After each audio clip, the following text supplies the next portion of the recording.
Datang seorang laki-laki, "Ya Rasulullah, izinkan aku mati syahid, karena orang yang mati syahid itu tidak akan merasakan sakratul maut illa kal qars, seperti cubitan pada tangan. Izinkan aku mati syahid, karena kalau aku mati syahid tidak akan ada azab kubur. Izinkan aku mati syahid, karena kalau aku mati syahid tidak akan ada hisab, langsung masuk surga." Nabi bertanya, "Alaka min ummin?" Ibumu masih hidup? Ibumu ada di rumah? Ya. "Ilzam rijlaiha fathammal jannah." Urus tapak kakinya, akan kau dapati surga di sana.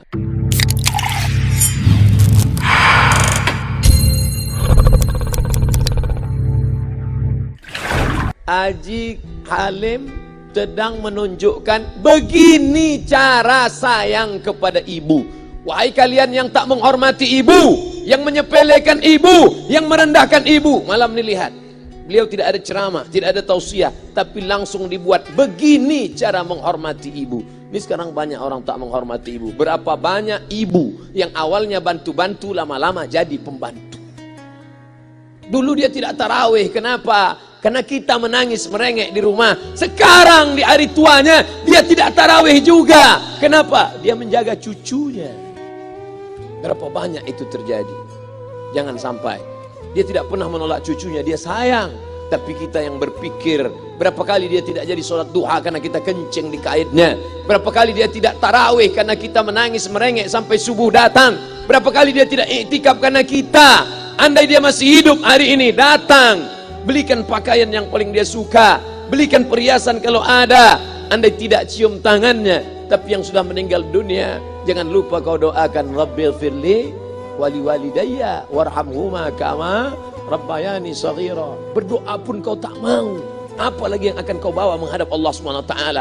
Meregang nyawa dia melahirkan engkau, 9 bulan 10 hari kau menumpang di perutnya, 2 tahun kau menyusu, melahirkan, menetes darahnya dalam badanmu. Andai kau gendong dia dari Palembang, jangan sebut Palembang lah Pak Ustaz, dari Pekanbaru Riau, kau gendong dia sampai ke Makkah, kembali lagi, belum tentu dapat menebus satu teriakannya saat melahirkanmu.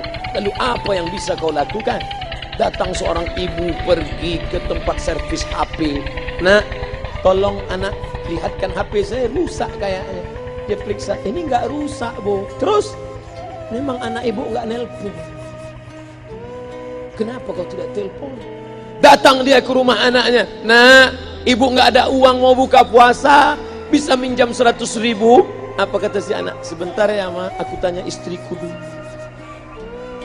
"Ini Ustaz dapat dari mana?" "Ada yang kirim nih grup." Jadikan ibumu seperti raja, maka rezekimu akan diberikan Allah seperti rezeki raja-raja.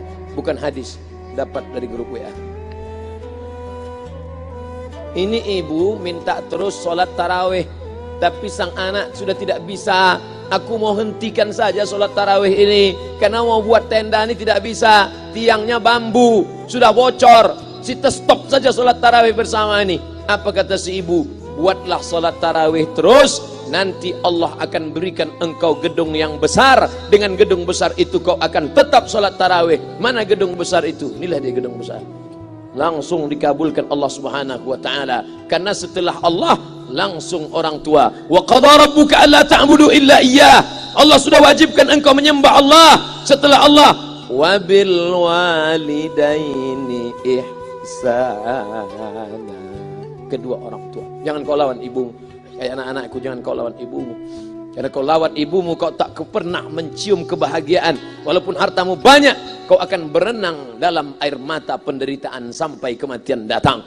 Ada pezina hidup di dunia senang, ada pecandu narkoba hidup di dunia senang, tapi orang yang durhaka tetap dapat dosanya dibalas Allah di akhirat. Di dunia coba dapat. Ustaz, kalau di akhirat dapat, di dunia dapat, untuk apa lagi di dunia? Yang di dunia itu DP-nya. Nanti di akhirat akan kau dapatkan cashnya. Oleh sebab itu jangan main-main dengan ibu. Datang seorang laki-laki, "Ya Rasulullah, izinkan aku mati syahid, karena orang yang mati syahid itu tidak akan merasakan sakratul maut illa kal qars, seperti cubitan pada tangan. Izinkan aku mati syahid, karena kalau aku mati syahid tidak akan ada azab kubur. Izinkan aku mati syahid, karena kalau aku mati syahid tidak akan ada hisab, langsung masuk surga." Nabi bertanya, "Alaka min ummin?" Ibumu masih hidup? Ibumu ada di rumah? Ya. ilzam rijlaiha fathammal jannah, urus tapak kakinya, akan kau dapati surga di sana. Tak perlu kau mati syahid, tapak kakinya kau urus, kau dapati surga di sana. Kalau tapak kakinya kau urus dapat surga, apalagi kau urus kepalanya, apalagi kau urus badannya. Pulang dari sini, urus ibumu, mandikan dia, belikan pakaian yang baik, cari makanan kesukaannya. Kalau dia sudah meninggal, maka kau datang ke sana, langsung dapat tisu. Bapak Ibu yang dimuliakan Allah Subhanahu wa taala. Ini Ustadz suaranya menggelegar nih, marah apa? Enggak, saya tak marah. Terus dikasih Haji Halim buka nasi kuning tadi, makanya suara menggelegar. Dimasukkan Pak Kapolda daging sama ayam 3. Masya Allah, ini kari Palembang nih Pak Ustadz. Mantap, menggelegar suara kita di rumah. Bapak Ibu yang dimuliakan Allah Subhanahu wa taala, datang seorang laki-laki, kata Nabi sallallahu alaihi wasallam, nanti akan ada laki-laki yang datang kemari minta doanya, doanya kabul. Sahabat heran, kami yang hidup sama Nabi, kami yang perang sama Nabi, kami yang jihad sama Nabi, kenapa mesti minta doa dia? Dia tidak pernah ketemu Nabi. Pokoknya nanti kalau dia datang, minta doa sama dia. Setelah Nabi SAW meninggal, barulah dia datang. Orang itu bernama Uwais Al-Qarni. Kenapa doanya makbul? Dia merawat ibunya. Kalau ibumu kau rawat, doamu dikabulkan Allah Subhanahu wa taala. Apa yang kita lihat malam ini adalah buah bakti kepada seorang ibu. Ya Rasulullah, man ahaqqun nas bi husni sahabati? Siapa yang paling layak mendapatkan baktiku? Ummuka. Siapa lagi? Ummuka. Siapa lagi? Ummuka. Ibumu, ibumu, ibumu. Tsumma man? Siapa lagi? Abuka. Kami, Ustadz, Jenderal Bintang 5, alim ulama, kami hanya dapat 1, sedangkan kalian ibu dapat 3. Ibumu, ibumu, ibumu.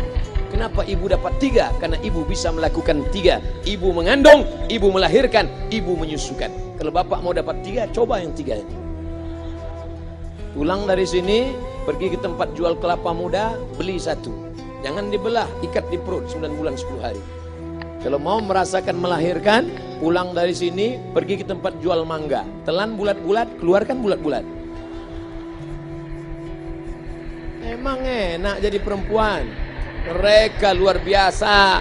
Tanya ibumu, berapa kali dia meninggalkan puasa Ramadan? Saat mengandung engkau, 30 hari dia tak puasa. Saat menyusukan tahun pertama, 30 hari dia tak puasa. Saat menyusukan tahun kedua, 30 hari dia tak puasa. Saat dia mau ganti qadha tahun berikutnya, adik mau menyusul. Hari ini dia belum mengqadha puasanya, dia terhutang di hadapan Allah. Lalu apa yang bisa kau lakukan? Malam ini betul-betul disadarkan. Alhamdulillah, ibu saya masih hidup, umurnya 70 tahun. Saya akan pulang dari kajian malam ini. Nampaknya malam ini saya yang ceramah, saya yang tausiah, tapi saya mengambil pelajaran. Pulang dari sini saya akan lebih sayang pada emak saya. Saya lebih cinta kepada ibu saya. Saya malu, saya hanya pandai berceramah, berkata, tapi orang sudah mengamalkannya langsung.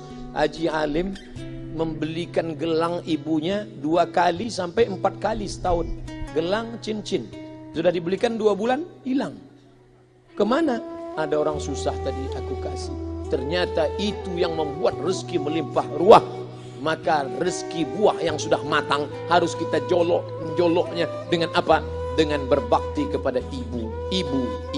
Bapak Ibu yang dimuliakan Allah, saudara-saudaraku yang dimuliakan Allah Subhanahu wa taala. Ibu ini luar biasa. Sampai-sampai ibu, Ustaz jangan nunjuk pakai tangan kiri lah. Oke, pakai kanan. Ibu, andai ngomong ibu salah, tetap dikabulkan Allah Subhanahu wa taala. Ada seorang ibu memanggil anaknya, "Ya Juraij, wahai Juraij." Anaknya sedang beribadah. Ibadah pada Allah atau nyambut ucapan ibu? Allah lebih mulia, dia diam. "Ya Juraij." Dia tetap diam. "Ya Juraij." Dia tetap diam. Dia tidak jawab seruan ibunya. Sampai akhirnya ibunya berkata, apa kata ibunya? "Allahumma la tumitshu hatta turihi wujuhal mumisat." Jangan matikan Juraij sebelum matanya melihat wanita, maaf, tunasusila. Jangan matikan Juraij sebelum matanya melihat wanita tunasusila, WTS-PSK, orang nakal, orang jahat. Tidak mungkin ahli ibadah matanya melihat orang jahat. Tapi takdir berkata lain. Tak lama setelah ucapan sang ibu, ada seorang WTS PSK hamil, tidak diketahui suaminya, ditangkap, ditanya, siapa yang menghamilimu? Apa kata si perempuan? Yang menghamiliku adalah Juraij. Sampai Juraij ketika difitnah, perempuan wanita susila itu ditanya, siapa yang menghamilimu? Ternyata dia berkata, Juraij. Akhirnya mereka menangkap Juraij. Juraij, ternyata engkau selama ini pura-pura saja menjadi pelaku ibadah. Engkau ternyata sudah menghamili perempuan ini. Mereka menghancurkan tempat ibadah Juraij. Tapi kemudian Juraij sabar. Dia katakan, nanti tunggu anak itu lahir, kalian baru tahu. Setelah tak lama anak itu pun lahir. Dan mereka bertanya kepada anak kecil yang belum bisa bicara, ya gulam, wahai anak kecil, man abuka, who is your father? Siapa bapakmu? Hai anak kecil, siapa bapakmu? Juraij menusuk pusar anak itu dengan telunjuknya. Dia mau tunjukkan kepada orang ramai bahwa dia tidak salah, dia tidak pezina, dia tidak melakukan perbuatan dosa. Ya gulam, hai anak kecil, man abuka, siapa bapakmu? Apa kata anak kecil itu? Boy, sapi, boy penjaga sapi, pengembala sapi, bapakku pengembala sapi. Barulah orang Yahudi tahu ternyata Ra'il Ghanam yang menghamili PSK perempuan jahat tadi adalah penggembala sapi. Lalu kenapa fitnah itu terjadi? Allah mengabulkan doa si ibu sebelum Juraij mati. Matanya pernah melihat wanita tuna susila. Oleh sebab itu ibu jangan sampai kalau marah sama anak memanggil anak dengan kata-kata yang tak baik. Setan, hantu. Kalaupun marah panggil dia, calon wali kota. Sini sebentar.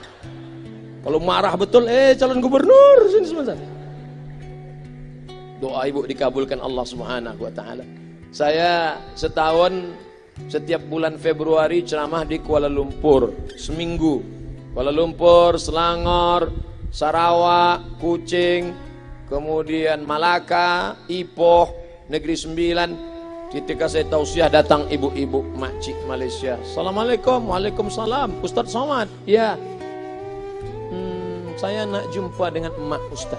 Loh, ngapa jumpa emak saya? Jumpa saya lah.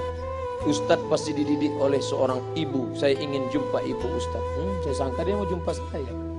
Ternyata ibu di tengah para habaib, diambil diri seorang profesor, dibalik diri seorang gubernur, wali kota, kapolda. Di dalam diri mereka ini adalah orang-orang luar biasa, tapi dilahirkan oleh perempuan-perempuan yang super luar biasa. Betul?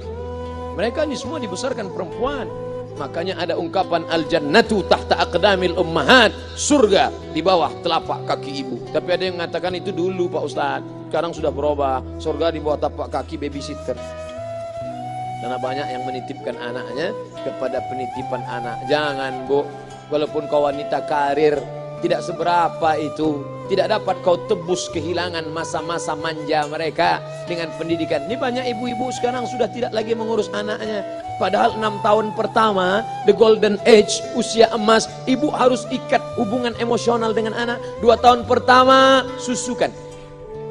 2 tahun kedua, lompat-lompat, lari-lari, lucu-lucu. 2 tahun ketiga, mulai menghafal surat-surat pendek. Umur 7 tahun, baru dia sholat. Begitu. Sekarang banyak. 2 tahun pertama, dia titipkan ke Al-Baqarah, sapi betina. 2 tahun kedua, dia titipkan ke PAUD dan buku. 2 tahun ketiga, dia titipkan ke TK. Akhirnya anak putus kontak. Setelah anak remaja, baru ibunya nanya, Ustadz, kenapa anak saya lebih mau curhat sama pacarnya daripada sama saya? Karena anak sudah lost contact, putus hubungan dengan ibu. Itulah yang dulu dikejar dengan wanita karir. Pergi pagi, pulang petang, peras keringat, banting tulang, tunggang langgang, lintang pukang. Tak dapat kau tebus dengan apapun. Oleh sebab itu, kalau kau sayang kepada mereka, besarkan mereka. Nanti setelah dia SMP, kau tetap bisa berkarir, tetap bisa apapun. Tapi usia